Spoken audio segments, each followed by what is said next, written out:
Sorry, একটা important call আসছিল, এই জন্য একটু ব্রেক নিয়েছি। আচ্ছা, এর মধ্যে আমার একজন বন্ধু একটা চাণক্যের যে আমি যে ইয়াটা বললাম যে ফার্স্ট বর্ডারে যারা আছে তারা হচ্ছে শত্রু, এর পরের বর্ডারে হচ্ছে বন্ধু। এটার ইয়াটা হচ্ছে চাণক্যের বিখ্যাত মন্ডল তত্ত্ব অনুযায়ী কোনো রাষ্ট্রের সরাসরি প্রতিবেশী রাষ্ট্র সবসময় সম্ভাব্য শত্রু বা প্রতিদ্বন্দ্বী হতে পারে, কারণ সীমান্ত সম্পদ প্রভাব নিরাপত্তা নিয়ে সংঘাতের সম্ভাবনা থাকে। আবার সেই প্রতিবেশীর প্রতিবেশী হতে পারে সম্ভাব্য মিত্র। আমি একটু আগে যেটা বলছি জাস্ট এই জিনিসটাই আর কি, সহজভাবে প্রতিবেশী হচ্ছে সম্ভাব্য প্রতিদ্বন্দ্বী। প্রতিদ্বন্দ্বী বলবো না, ভারতের ক্ষেত্রে হলো শত্রু। শত্রু প্রতিবেশীর প্রতিবেশী হচ্ছে সম্ভাব্য মিত্র, প্রতিবেশীর প্রতিবেশী যা হচ্ছে সম্ভাব্য মিত্র। সো আমি মনে করি হচ্ছে যে এই ভারতীয় হেজিমনি যেটা আছে বিএনপির ভিতরে, এটাকে এটার পক্ষে আমি মনে করি এখন জনমত গঠন করা খুবই জরুরি। জনমত গঠন করা খুবই জরুরি। আদারওয়াইজ এই পাকিস্তানের সাথে যে সহায়তা যেটা আছে, আমি ব্যক্তিগতভাবে মনে করি যে পাকিস্তানের যে JF-17 যেটা আছে, এটার J-10, চায়নার J-10C is a better version. But Pakistan আমাদেরকে নিজে থেকে যে হেল্পটা, এই যে একটা চুক্তি হওয়ার আগে আমাদেরকে ইয়া দিয়ে দিয়েছে, কি বলে এটারে, সিমুলেটার দিয়েছে, it's a positive thing. JF-17 plus J-10C যে দুইটাই আসুক, আমি জানি না সরকার যে ডিসিশনটাই নেয়। মোট কথা হচ্ছে আমাদের যে আহ, চায়না এবং পাকিস্তানের সাথে যে understanding, this is a very good thing, very positive. But এই জিনিসটা ভারতপন্থীরা নষ্ট করার চেষ্টা করবে, এটাতে আমি নিশ্চিত। আমি মনে করি, আমি একদম আমি যেহেতু কোনো ডিপ্লোমেসি ফলো করি না কথা বলার মধ্যে, আমি ক্লিয়ারলি বলবো যে মাননীয় প্রধানমন্ত্রী যখন লন্ডনে ছিলেন তার আশেপাশে 4টা পান্ডা ছিল, এই পান্ডাগুলো এখনো আছে এবং এগুলোই হচ্ছে ভারতীয় হেজিমনি। এবং এদের সাথে এখন পর্যন্ত কেউ অ্যাকচুয়ালি মানে ফাইট করে সবাই ঝরে পড়তেছে। তো এই জিনিসটা প্রধানমন্ত্রীকে বুঝতে হবে যে বাংলাদেশের এখন টিকে থাকার জন্য, বাংলাদেশকে এখন টিকে থাকার জন্য একটা জিনিস বুঝতে হবে যে ভারতের ডিপ্লোমেসি ফেইল্ড। ভারতের ডিপ্লোমেসি ওয়ার্ল্ড ওয়াইড ফেইল্ড। পাকিস্তানের ডিপ্লোমেসি ইজ গ্রোয়িং। এবং বাংলাদেশের ইন্ডিয়ার সাথে যখন সবচেয়ে ভালো সম্পর্ক ছিল, সবচেয়ে ভালো সম্পর্ক, তখনও পাকিস্তান এই ইন্ডিয়া আমাদেরকে শুধু শোষণ করে গেছে। তাই ওদের সাথে ভালো সম্পর্ক স্থাপন করে আমাদের কোনো ফিউচার নাই। আমাদের যদি ফিউচার না থাকে, বর্তমান প্রেক্ষিতে অনেকেই তখন আবার বলতো যে ওকে, আমরা যদি চায়নার দিকে ঝুঁকে যাই, আমেরিকান আকাশ হবে। হ্যাঁ, আমেরিকান আকাশ হওয়ার একটা সুযোগ আছে, কিন্তু এই বর্তমান ইরান যুদ্ধের পরের বাস্তবতা হচ্ছে পাকিস্তান যেরকম ভাবে আমেরিকার সাথেও খাতির ভালো, চায়নার সাথেও খাতির ভালো, এবং এই ডিপ্লোমেটিক ইয়াতে আমরা ঢুকে পাকিস্তানের সাথে ভালো সম্পর্ক এবং ইয়ার সাথে চায়নার সাথে ভালো সম্পর্ক রাখতে পারি। এবং আমি মনে করি যে চীনের সাথে যে যে চুক্তিগুলো হচ্ছে, তিস্তা ব্যারেজ দিয়ে যেটা হচ্ছে, এইটার আবার কাউন্টার লজিক আছে যে ওরা যখন ইনভেস্ট করবে, অনেকে বলবে হাম্বানটোটা আহ, নিয়ে গেছে ভারত, সরি, আফ্রিকার অনেক ভারতে ইনভেস্টমেন্ট পরবর্তীতে ভারতের সরি, চায়নার ইনভেস্টমেন্টে চায়নার তাদের কন্ট্রোল নিয়ে নিছে। বাট এটা তো আওয়ামী লীগ না। বিএনপি যদি এই জিনিসটা করে,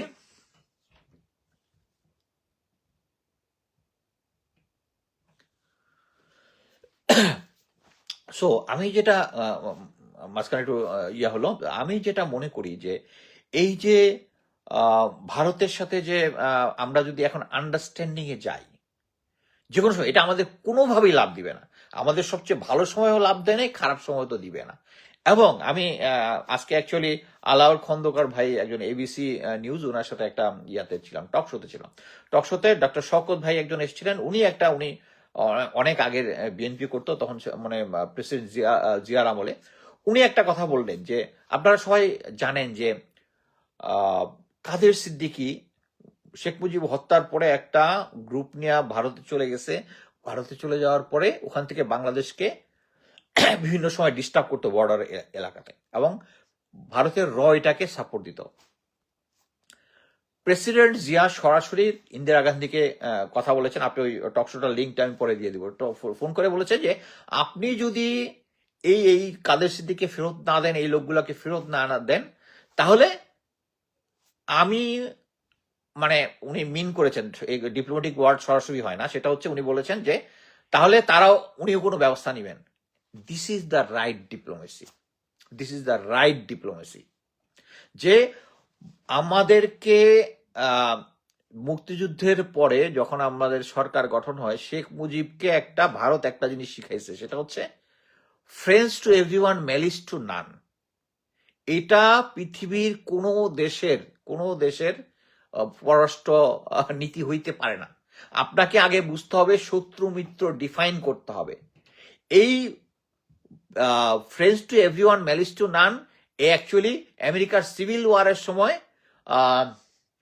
ইউনিয়ন যারা ছিল, কনফেডারেট এবং ইউনিয়ন সরকার যখন তাদেরকে ডিফিট করো, তখন এই নীতি হয়েছিল যে friends to everyone, malice two নান। মানে তারা বুঝতে পারছে আমরা একই দেশে ছিলাম, নিজেরা যুদ্ধ করছি, এখন দুইজনে মিলে দেশটাকে গড়বো।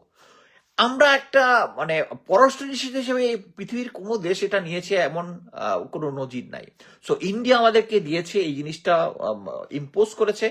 এবং সবচেয়ে ডেঞ্জারাস সেটা হচ্ছে গত 50 বছরে যে সরকারই আসছে, আমি এর আগের বিএনপি সরকারকে তেমন কোনো এখানে পয়েন্ট দিব না, তারা ভারতের সাথে একটা আন্ডারস্ট্যান্ডিং এ গিয়েছে। বাট এইটা বুঝতে হবে যে প্রেসিডেন্ট জিয়া ছাড়া যে এখানে ভারতের সাথে আন্ডারস্ট্যান্ডিং গেলে আমাদের কোনো ফায়দা নাই, কোনো ফায়দা নাই। ফায়দা কিসে হবে? এখন আমরা যে পাকিস্তান, তুরস্ক এবং চীনের সাথে যে আন্ডারস্ট্যান্ডিংটা করতেছে, এটা জিনিস বুঝতে হবে যে ভারতের আশেপাশে যে সমস্ত দেশ আছে সবার সাথে তার ডিপ্লোমেটিকলি খারাপ অবস্থা, এবং তারা ডু ইউ এগ্রি ইন্ডিয়া, আচ্ছা একটা কোয়েশ্চেন দেখি, Bangladesh is too strategic, okay, do you agree India needs Bangladesh to be strategic partner in order to more powerful in Asia? India needs, of course India needs, এটা Stalin ভাই আমার আরেক carat কলেজের বড় ভাই। আচ্ছা, ইন্ডিয়ার আমাদের দরকার আছে, কিন্তু তাদের আমাদের দরকার আছে। একটা জিনিস বুঝতে হবে যে তারা চেষ্টা করতেছে ইয়াতে যাওয়ার জন্য, কি বলে, সিকিউরিটি কাউন্সিলে তারা নিজেদেরকে অনেক পাওয়ারফুল মনে করে। এটার লোভ অ্যাকচুয়ালি আমেরিকা তাদেরকে দেখাইছে এই ভারতকে চায়নার এগেনস্টে ব্যবহার করার জন্য। বাট এটা এখন ক্লিয়ার যে America is not in good terms with India anymore. Bangladesh প্রশ্নে কিছু কিছু জায়গায় কম্প্রোমাইজ করেছে, কিন্তু এখন আমি যেটা বোঝা যাচ্ছি সেটা হচ্ছে বাংলাদেশের জন্য ভারতের সাথে সফল কূটনীতিকের কোনো সুযোগ নেই। কারণ তাদের সাথে আমরা সমস্ত কিছু করেছি, সমস্ত কিছু ভালো সম্পর্ক করেছি, কিন্তু আমাদের কোনো লাভ হয় নাই। সো এখন আমি যেটা বলবো সেটা হচ্ছে আমাদেরকে এই যে তারেক রহমানের বিএনপির নতুন সরকার যে সিচুয়েশনটা করতেছে, it is highly appreciated. Teesta barrage plus হচ্ছে চাইনিজ প্রেজেন্স, তুরস্কের সাথে ড্রোন, পাকিস্তানের সাথে আন্ডারস্ট্যান্ডিং। হ্যাঁ, পাকিস্তানের J-17 থেকে কিন্তু বেটার ভার্সন হচ্ছে J-10C, যেটা চায়নার। তো আমি মনে করি যে বাংলাদেশ, আমি যেটা শুনেছিলাম সেটা হচ্ছে JF-17 এবং J-10C দুইটাই যেহেতু কম্পিটেবল, এবং দুইটাই চাইনিজ ভার্সন, যে লেটেস্ট মিসাইল গুলো আছে, আমি নাম ভুলে গেছি, ইউজ করতে পারে। সো আমরা যদি এই আন্ডারস্ট্যান্ডিং এর মধ্যে যাই পাকিস্তানের সাথে, এটা আমাদের জন্য ভবিষ্যতে সুফল বয়ে আনবে। কারণ আমরা ওই ম্যালিস টু নানের মধ্যে আর যাব না, এবং ভারত হচ্ছে বাংলাদেশের মানে তাদের প্রতিবেশীর প্রতিটা দেশের সাথে সে হেজিমনি করার চেষ্টা করছে। এবং লেটেস্ট উদাহরণ হচ্ছে নেপাল এই সিস্টেমটা থেকে তারা বেরিয়ে এসছে, এবং ক্লিয়ারলি আমরা কয়েকদিন আগে একটা ফটো কার্ড দেখেছি যে তাদের বালেন্দ্র যে প্রধানমন্ত্রী আছে, উনি ক্লিয়ারলি বলে দিচ্ছে যে আমার সাথে কথা বললে মোদীকে আসতে হবে, কোনো সেক্রেটারি লেভেলের কারোর সাথে আমি করবো না। সো আন্তর্জাতিক পর্যায়ে প্রতিটা দেশের সম্মান হচ্ছে ইকুয়াল। একটা ছোট দেশ হইতে পারে, বড় দেশ হইতে পারে। সো ভারত যে সমস্ত জুজুর ভয় দেখায়, এবং আমি যেটা মনে করি যে পিলখানা হত্যাকাণ্ডের আগে বলেছিল, কি বলে, জেনারেল মঈন আহমেদ, যে ভারত তাহলে নাকি অ্যাটাক করবে, করবে, এগুলো সবই হচ্ছে জুজুর ভয়। এবং এইটা করার জন্য বাংলাদেশ আর্মি, বাংলাদেশ এয়ারফোর্স, বাংলাদেশ নেভিকে তারা ক্রিপল করে রেখেছিল, যাতে আমাদের এবং আমি জাস্ট কালকেই অ্যাকচুয়ালি আমাকে একজন আমার কতগুলো ভিডিও ক্লিপ ভাইরাল আছে এই মুহূর্তে, যে ভারত কিভাবে আমাদের সেনাবাহিনীতে রিক্রুট করে। একজন অফিসার আমাকে রিং দিয়েছিল, রিং দিয়ে জানালো যে he is one of those, ভারতের ট্রেনিং এ গিয়েছিল, তাকে এইভাবে ইনফ্লুয়েন্স করা হয়েছে, ইনফ্লুয়েন্স করার চেষ্টা করছে। এবং সবচেয়ে অ্যামেজিং হচ্ছে তাদেরকে জিজ্ঞেস করতে বাংলাদেশের সেনাবাহিনীর দরকার কি, আমরাই তো আছি, মানে তারা আমাদেরকে সাপোর্ট দিবে। সো এইটাই হচ্ছে বাংলাদেশের কোনো যদি সেনাবাহিনী না থাকে কি হয়, এটা শ্রীলঙ্কা বুঝেছে, নেপাল বুঝেছে যদি স্ট্রং ইয়া না থাকে। বাট আমাদেরকে নতুন ভাবে বুঝতে হবে যে যে বাংলাদেশের যাতে সীমান্তের যে ইয়াটা আছে, যে হোস্টাইলিটি আছে, এটার কারণও একটা যে তারা এই আওয়ামী লীগের আমলে জানে যে বাংলাদেশ সেনাবাহিনীর কোনটা স্ট্রেংথ, কোনটা দুর্বলতা, আর কোনটা স্ট্রং পয়েন্ট। আমি যখন প্রথম প্যারা কমান্ডো সিও হিসেবে জয়েন করলাম, এরপরেই আমরা আমাদের দেখলাম যে 1 মাসের মধ্যেই ইন্ডিয়ান একটা স্পেশাল ফোর্স টিম আসবে। এটা নিয়ে আমি অনেক বিস্তারিত লেগেছি যে আমাদের প্যারা কমান্ডো ব্যাটালিয়নের ভিতর থেকে ট্রেনিং করবে। আমি তো পুরো লস্ট হয়ে গিয়েছিলাম, এটা নিয়ে আমি কথাবার্তা বলেছিলাম। পরবর্তী দেখি যে ওরাও আসতেছে, আমরাও আসতেছি, এবং পরবর্তীতে পঙ্কজ শরণ, সে বোধহয় তখন ইয়া ছিল। আমি পরবর্তীতে তখন ওসি এসি সিলেটে গেলাম, তখন বলতেছে যে স্পেশাল ফোর্সের সাথে হচ্ছে, এরপরে আর্টিলারির সাথে হবে, চায়না সরি ইনফেন্ট্রির সাথে এরকম জয়েন্ট ট্রেনিং হবে। মানে হচ্ছে বাংলাদেশ আর্মির প্রতিটা সেক্টরের কোন জিনিস আছে সবগুলোর সাথে ট্রেনিং করে তারা বুঝে নিচ্ছে আমাদের স্ট্রেংথ এবং ইয়া। আর এদিকে আমাদের জেনারেলরা সেই উলফল্যান্ড কনসেপ্টটাই ফেলে দিছে। সো বাংলাদেশ সেনাবাহিনীকে এখন যেভাবে দুর্বল করা হয়েছে, এয়ারফোর্সকে দুর্বল করা হয়েছে, আমি আশা করি যে বর্তমানে প্রেজেন্ট গভর্নমেন্ট যে কাজগুলা করতেছে very positive, but we bad wolf আর গুড উলফ। সো এই সবগুলো জিনিস আমি অ্যাকচুয়ালি এত লম্বা কথা বলতে চাই নাই, বাট সেটা ফাইনালি যেটা বলতেছি সেটা হচ্ছে আমাদেরকে এই ভারতপন্থী যারা আছে তারা অ্যাকচুয়ালি যদি ক্যাবিনেটে থাকে, শেষ পর্যন্ত পাকিস্তান, চায়না তাদের যে সিরিয়াস টেকনোলজি যেগুলো আছে, যেগুলো হচ্ছে উইনিং ফ্যাক্টর যুদ্ধে, সেই জিনিসগুলো আমাদেরকে নাও দিতে পারে যদি, কারণ তারা নিশ্চয়তা চাবে যে বাংলাদেশের ভিতরে এখন আর ইন্ডিয়ান হেজিমনি নাই, গোয়েন্দা সংস্থার ভিতরে ইন্ডিয়ান হেজিমনি নাই। আমি এখন পর্যন্ত বিএনপিকে দেখি নাই এখন পর্যন্ত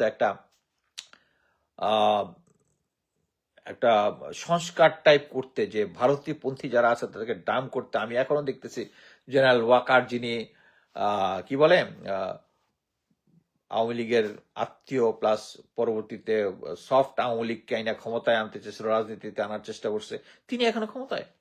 আমার তো মনে হয় উনার কনফিডেন্স ইজ ভেরি হাই। উনি প্রথম দিকে তত্ত্বাবধায়ক সরকার কি বলে বর্ষা বিপ্লবের ইয়াং সোলজারদেরকে ম্যানেজ করছে, পরবর্তীতে ইউনুস সরকারের সাথে রীতিমতো নেগোসিয়েট করছে, মানে কাঁধে কাঁধ থেকে তার স্ট্রেংথটা দেখাইছে। এখনো এই যে আর্মিকে গ্রাউন্ডে রাখছে, এটার কারণ কিন্তু একটাই, যে তার স্ট্রেংথ জারি রাখা।